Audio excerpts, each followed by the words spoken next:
Welcome to the Banker Lamp. Please enjoy the video.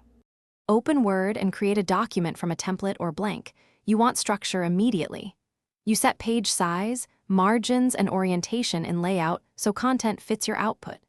Next, enable Show/Hide Paragraph to see paragraphs, spaces, and manual breaks. This helps avoid formatting surprises later. Once done, save with a clear name and use Save as to choose file type. Make sure to pick a folder you will remember and enable Auto Recover for safety. You write with structure.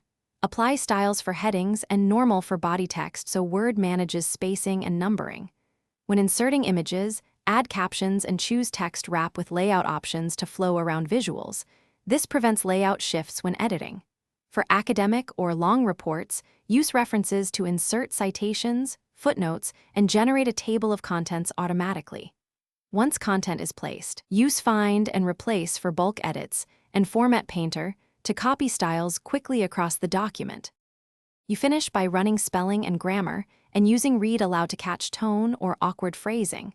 This reveals errors your eyes miss. Next, run Inspect Document and Accessibility Checker to remove hidden metadata and ensure screen reader compatibility. Then check compatibility with older Word versions if needed. Save final copies as docx and PDF. If formatting breaks, revert Show/Hide Paragraph, clear direct formatting with styles, or paste into a new blank document to isolate the issue. This often resolves. Thanks for watching. If this was helpful, leave a like and consider subscribing. See you next time.